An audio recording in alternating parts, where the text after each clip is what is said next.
I'm Marissa Marcelino for Double G Sports, and we're here today at the USGA Museum in Far Hills, New Jersey for another episode of Overtime. Today at the museum, we're going to be shown around by a senior historian to give us a little history about golf and the sport itself. Then he's going to take me outside and teach me how to putt.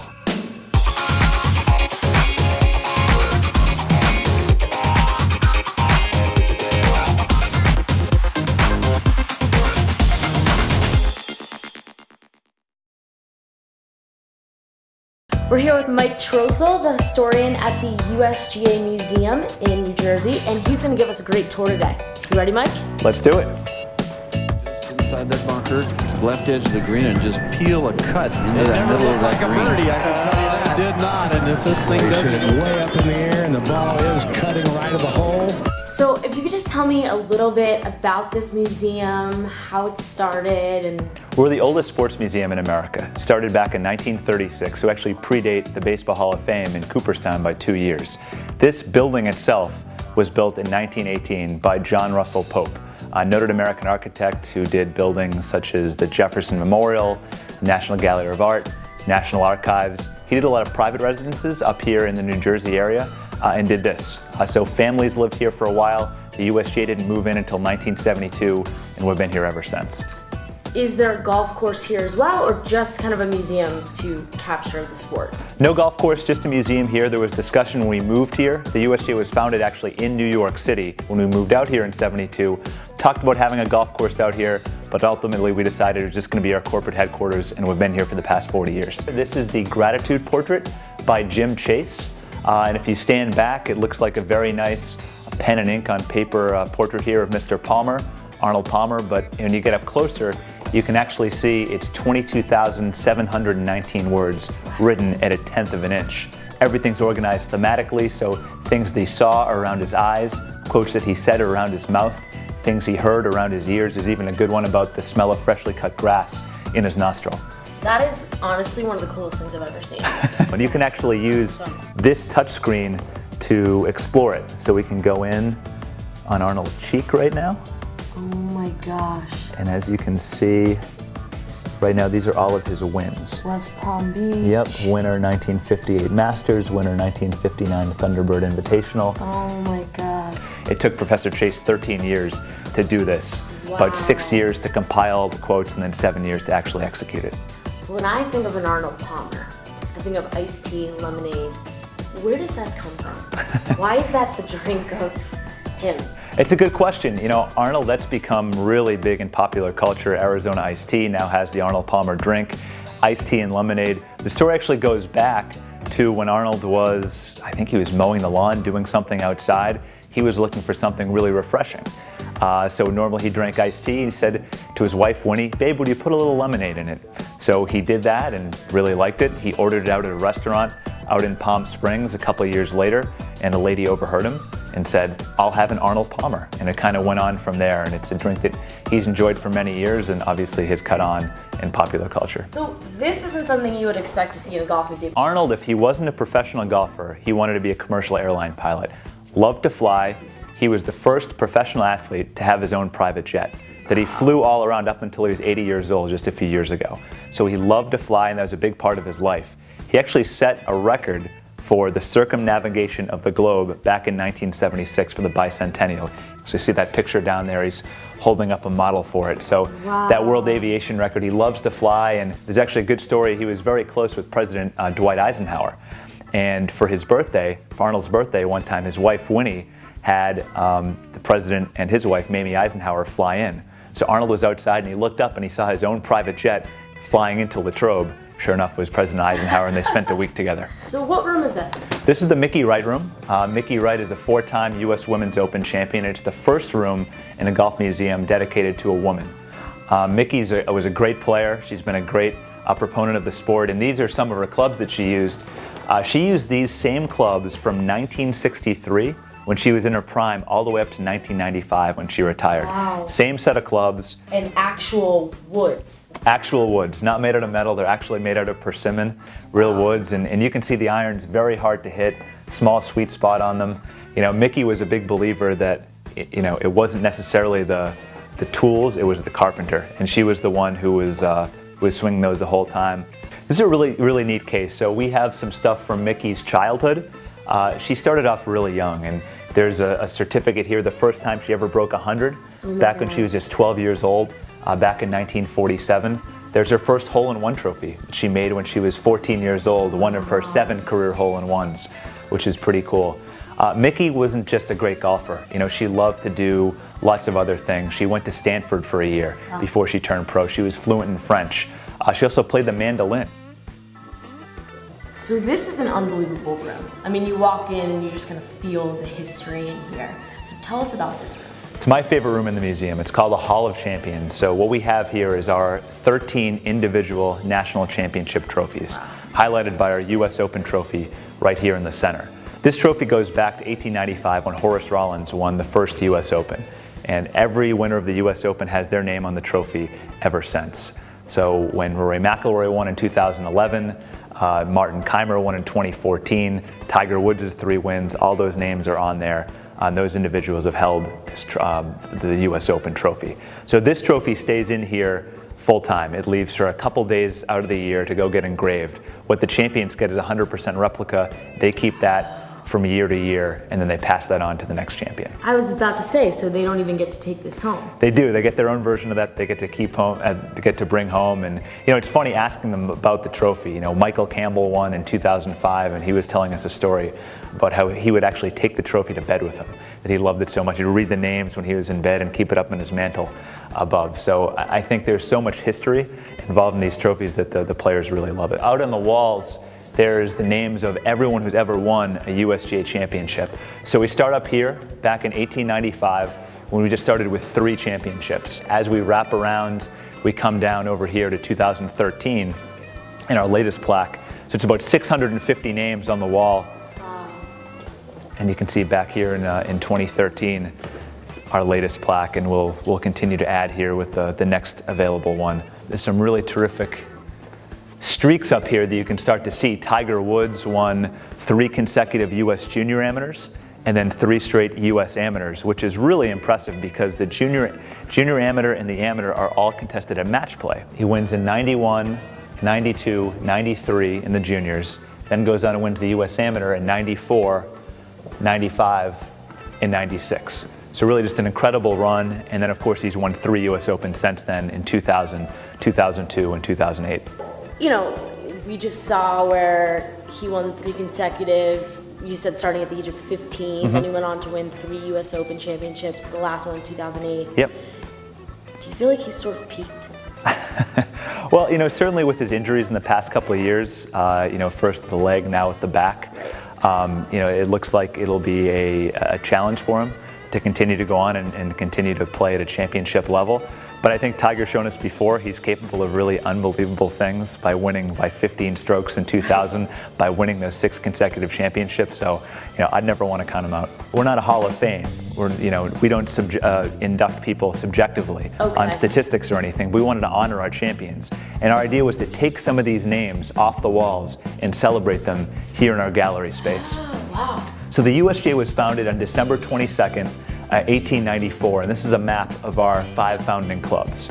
So the number 1 here is actually where the meeting took place at the Calumet Club in New York City.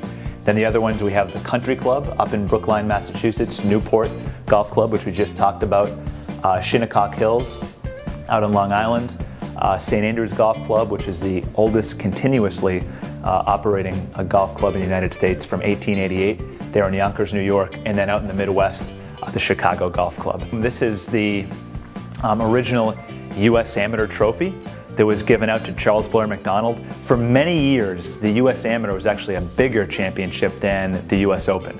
So up until the 1930s or 1940s. Hard to imagine now when you see on TV and there's, you know, tens of thousands of spectators per day, you know, Tiger Woods on TV, but the US Amateur was actually the most sought after championship for many years, and this is the original trophy.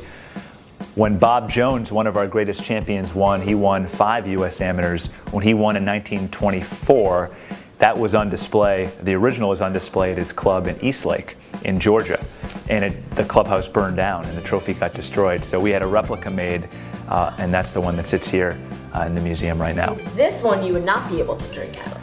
That one you would not be able to drink out of. There's no top there, yeah. We have America's first golf hero. That was Frances Ouimet, who won the 1913 U.S. Open. Now, Ouimet wasn't the first American to win the U.S. Open. That had happened a couple of years before, but it's really who he beat. He beat Harry Vardon and Ted Ray in the 1913 U.S. Open, and it was really the first time that golf was on the front page of American newspapers. Oh, wow. And in the decade after Ouimet's win, more than 2 million people picked up the game. So you can see from some of these artifacts, these are 5 clubs that he actually used in that 1913 win. Wow. Which is pretty neat. 4 of his irons and his putter as well. You can see the golf balls that were used over here. See, it's bramble on top, the pattern, and then square mesh. There wasn't even really a patent for dimples until about this time, so those are the golf balls that were used. To walk down the line, we have John Shippen, who was the first African American to play in the U.S. Open. That was actually 1896, our second U.S. Open at Shinnecock Hills Golf Club on Long Island. And he played well. He finished tied for 5th. And then William Howard Taft, the first U.S. president to play golf. So Taft was president from 1909 to 1913, and as you can see, he's kind of a bigger guy. Right. He couldn't play baseball or boxing or horseback riding, but he loved to get out and get some exercise and walk around. And Taft said golf is a sport that I'd love to play. And every president but 3 has played the game since Taft more than 100 years ago. President Clinton played a lot, and even President Obama right now has gotten about, I think, 50 or 60 rounds in per year while he's been in the White House. Wow. That's crazy. I just never would have guessed that he had enough time for that. Yeah, I think the great thing about golf is you don't necessarily need to play 18. You can just go out and play 9. Right. You can go out. Driving range. Exactly. Yeah. You can find ways to make it fit into your schedule, as we're all trying to do, and it starts with the president. Golf in World War I. There's only been 2 times in the history of the USGA that we have suspended our championships, and that was to support our war effort in World War I and World War II. And you can see the posters here for the Liberty tournaments that raise money for the American Red Cross. This is Frances Ouimet, who we just talked about, who won the 1913 U.S. Open. He actually joined the Army at the time and supported it that way. Then others like Bob Jones and Walter Hagen played in these Liberty tournaments to raise money for the American Red Cross. So the USGA did not hold our championships between 1915 and 1918, and then again between 1942 and 1945. Then as we walk in here, you can see this is the Golden Age, and it has a very different look and feel. Feel the golden lighting. You do. The lighting's different, the floors are different, everything feels a little different, because at the time, it was, the economy really started to grow. It was a really time of prosperity, and that carried over to golf as well. This putter is Calamity Jane 2. Calamity Jane. And you can see it's the most famous golf club in the world. It was one of our very first donations that we received here at the museum. Wow. Jones used that to win 10 of his 13 national championships, including the Grand Slam in 1930. And it's a good story behind it. Before Jones was really Bob Jones, he was struggling with his putting. So he went to a course out on Long Island, Nassau Country Club, struggling with his putting. He saw the head pro there, and head pro said, "Why don't you try this?" He handed him a prototype of this putter, the first Calamity Jane. Jones used it, loved it. The next week he won the US Open, his first national championship. Used that putter for a couple of years. That one actually wore out, so he said, "I love this putter so much." He went to J. Victor East, a club manufacturer for Spalding down in Atlanta. Said, "Can you make me 6 of these putters? I love them so much." And this is one of the championships that was started a little bit before, back in 1922, but that really took off in the 30s and 40s during the Great Depression. And that's the U.S. Amateur Public Links Championship. Founded by James Standish, but it was really championed also by President Warren G. Harding and President William Howard Taft, as I mentioned earlier. Right. It was a great championship to get it out to the people, to the masses. If you wanted to play in the U.S. Amateur or the Women's Amateur for many years, you had to be a member at a private club, and that was actually up to 1979. Wow. So this is our first national championship made for public course players. As we go in here, this is the Depression in World War II, and the colors change a little bit as we get in here, some more blues and grays.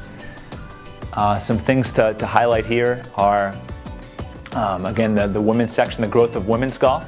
So public course golf and women's golf are really the 2 areas that grew in this time as the rest of the game kind of shrank down a little bit. One of the great players is Patty Berg, and you can see one of her the Minnesota spark plug there. It's one of her bronze shoe. It is. That's one of her shoes, a bronze shoe that she has. Wow. And you mentioned before the putters that seem so small and even round, and that's one of Glenna Collette's putters that she used in the 1930s. That's one of her putters. It's like a pipe on the end. You know, the thought behind that one was because it had a round face, it would help the ball to roll better. Oh. You know, for better, for worse. You know, most of the putters now are flat-faced, but you know, players are always experimenting with different tools to try and figure out what'll help them. Right. You can see some of the great professional players from the time. Byron Nelson, we have a 1-iron and a golf ball that he used in the 1939 U.S. Open. Sam Snead, one of his hats that he wore. I was gonna say, I feel like I've seen that hat. Love to wear that. Sam Snead was really interesting. He was very athletic. You can see him here. He's actually jumping over a hedge. Even when he was older, he would put his arms in a doorway and he could kick his leg up and kick the top of the doorway. What? So really, even when he's in his 60s, Yeah. it's pretty impressive. That's so awesome. that was pretty neat. Over here we have the Golf in World War II case. There are 2 golf balls there, right in the middle, made by American prisoners of war when they were in Germany. So they almost look like baseballs. Yeah, they look like mini baseballs. Stitched together. So they're made of leather on the outside, and then inside it's stuffed with, you know, kind of whatever, just scraps of what they had. Now the interesting thing about that is, at the time, the issue wasn't getting golf clubs or even kind of making their own hole, but it was getting golf balls because rubber was rationed at the time during World War II. Another one over here, the temporary rules of golf during World War II is pretty interesting. If you look at number 7, it says a player whose stroke was affected by the simultaneous explosion of a bomb may play another ball. Penalty 1 stroke. Oh my gosh. So talking about playing with, you know, still bombs on fields, and Wow. not too forgiving there. Penalty 1 stroke, even if there's a simultaneous explosion. In competitions during gunfire or while bombs are falling, players may take shelter without penalty or ceasing play. Oh, thank you. Right? I know. Wow, that's You intense. have to really like your golf Yeah. if you're playing out during bomb fire. You're like, I'm playing the best game of my life right here, and there's no way I'm going to the It shelter. reminds me a little bit of Caddyshack, right? So over here, this is our comeback age section. So, Okay. you know, we talk about the Eisenhower interstate system growing the country, you know, the baby boomer generation. You know, America is coming back. And in golf, the 2 big stories are Babe Didrikson-Zaharias, who came back from, she had colon cancer, and 14 months after her surgery, she comes out and wins the U.S. Women's Open by 12 strokes in 1954. And then over here we have Ben Hogan, who won the 1950 U.S. Open at Marion Golf Club, and that was just 16 months after a near-fatal car crash. So Hogan was a great golfer. Had already won the U.S. Open in 1948. In 49, gets in this car accident. Doctors tell him he may not walk again, never mind play golf. But he perseveres, comes through the accident. He's out there at Marion. He's basically bandaged from his ankles all the way up to his chest. You know, in extreme pain walking the whole way. Plays great, comes to the final hole, the hardest hole at Marion. We played there in 2013. Nobody birdied 18 on Saturday or Sunday. Hogan needs a par to force the playoff, so it's a very tough hole. He hits that club right there, that 1-iron, for his second shot, puts it right on the middle of the green, 2 putts for par, and then wins the playoff the following day. Pretty amazing story. But there's an even better story about that club. So the 1-iron was actually stolen out of Ben Hogan's bag between the 4th round and the playoff in 1950. Club and shoes were stolen. So Shoes? Shoes were stolen too. Luckily he had a backup pair of shoes. No backup 1-iron though. So he goes out without his 1-iron, wins the playoff. Club's gone for years. We had asked him, the USGA had asked him in the 1970s, would you donate that 1-iron club? It's so iconic. He said, I'd love to, but I don't have it. 1983, someone comes into a golf collector's shop with a set of McGregor irons, and the collector says, well, this looks like it might be kind of a special club. It has, you know, a good sweet spot. So he gave it to a friend who worked for the Hogan Company at the time. That man brought the club to Ben Hogan. Hogan took a look at the club, wasn't sure at first, but said, yeah, eventually that's it. That's the club I used to hit that famous shot right there. That is into Marion. So it was donated to the USGA Museum in 1983, and it's been here ever since. Now over here, you can see a bust of President Eisenhower. Eisenhower was a huge golfer, and the letter right above him is to the USGA president at the time, Ike Granger, and it's from Eisenhower thanking Granger for helping install a putting green on the south lawn of the White House. That's awesome. So Eisenhower was such an avid golfer. he would take a wedge, an 8-iron, and a putter out to that putting green in the south lawn and chip and putt for an hour or two every day. He'd actually dictate to his secretary walking around with a wedge in his hand every morning.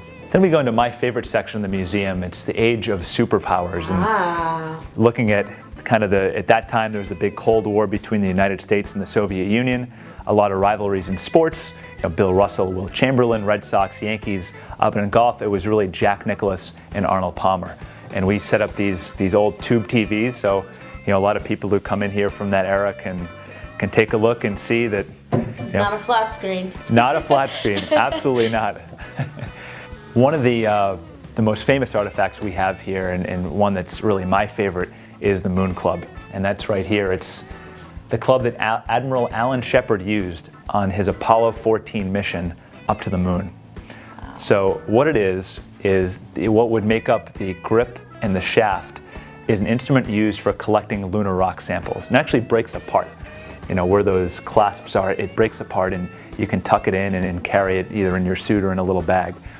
But if you put it all together, it's the length of about a 6-iron. So what Shepard did, he's a big golfer. He took a Wilson 6-iron head, brought it to a golf pro down in Houston, had him jerry-rig it together. Shepard snuck 2 golf balls onto the Apollo 14 mission, and he cleared it with NASA and just said, hey, if everything goes okay with our experiments, then I'd like to hit a couple of golf shots. Everything went well. Brought the 2 golf balls up there, dropped one and kind of chunked it into a crater 20 yards away.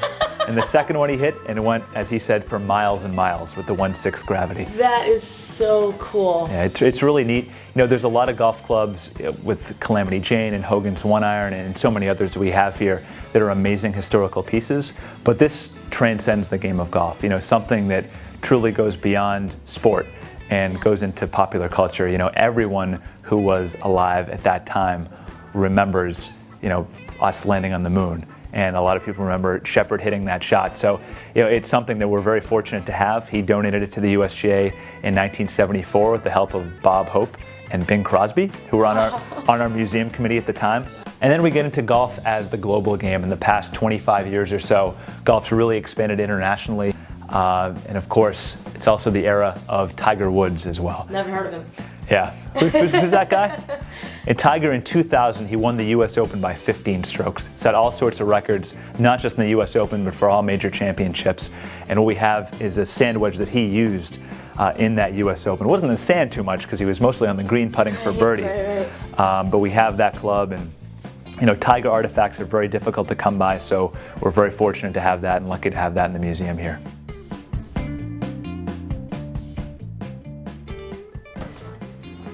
Okay, I'll give you this putter.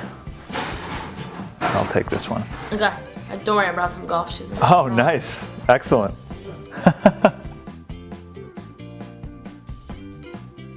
All right, so we're out here on the putting green at the USGA Museum and Complex. So tell us a little bit about how crucial putting is to the game. Well, the whole game's about putting. It's about the short game. It doesn't matter where you're off the tee or your approach shots. What it really matters is getting the ball in the hole. So, one of the greatest putters in USGA history is Jack Nicklaus, and we're actually building that room right over there with that construction. That's going to be the new Jack Nicklaus room coming up in the spring of 2015. So, as you step out of that room, we have an 18,000 square foot putting green here. It's a 9-hole putting course. So you come out here, it's a beautiful area built by Gil Hance, the same guy who's going to be doing the Olympic course. Exactly. So after you go and take a tour of the museum, you can come out here and use old replica putters and golf balls from the late 19th and early 20th centuries to come and test your skills. So I'm going to give you a long-nosed wood putter. Wow. That old Tom Morris used. This is heavy. It's a little heavy, right? Wow. A little weight behind it. And then a bramble golf ball, as you can see with the kind of inverted dimples on that. Wow. So I'll be using the Calamity Jane putter and the square mesh golf ball. Very cool. All right. Yeah. Let's test our skills. What do you think? All right, let's do it. All right. Let's see that form. Yeah, let's see that form. Let's see it. A little hard. A little firm. The green's running pretty quick. Pretty quick. I'm throwing too. This little guy has more power than I thought. It's heavy, right? It's very heavy. Let's see if I can do one.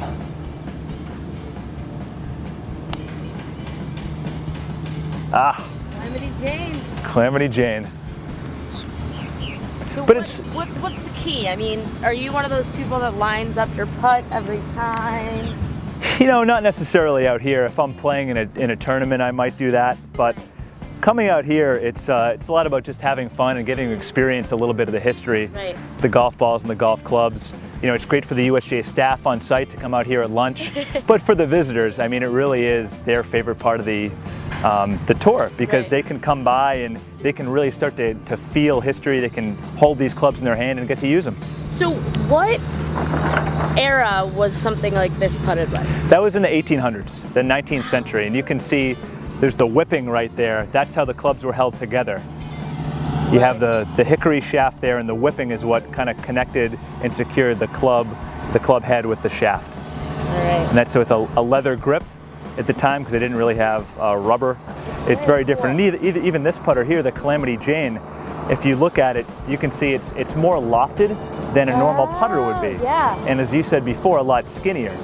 So this club is meant for hitting a putt on a green that runs a lot slower than the present greens today. And you almost need to use a lot more wrist and kind of pop it with the stroke. Okay. Whereas today's putters, you see Tiger and Phil and Rory and those guys use, it's more of a smooth stroke. Nice and easy, back and forth. yeah. Exactly. Let's see, try one more time. Try one more. Why don't you go first? Do you want me to lead the way and then you can follow? Yeah. I think we're going a little left to right here.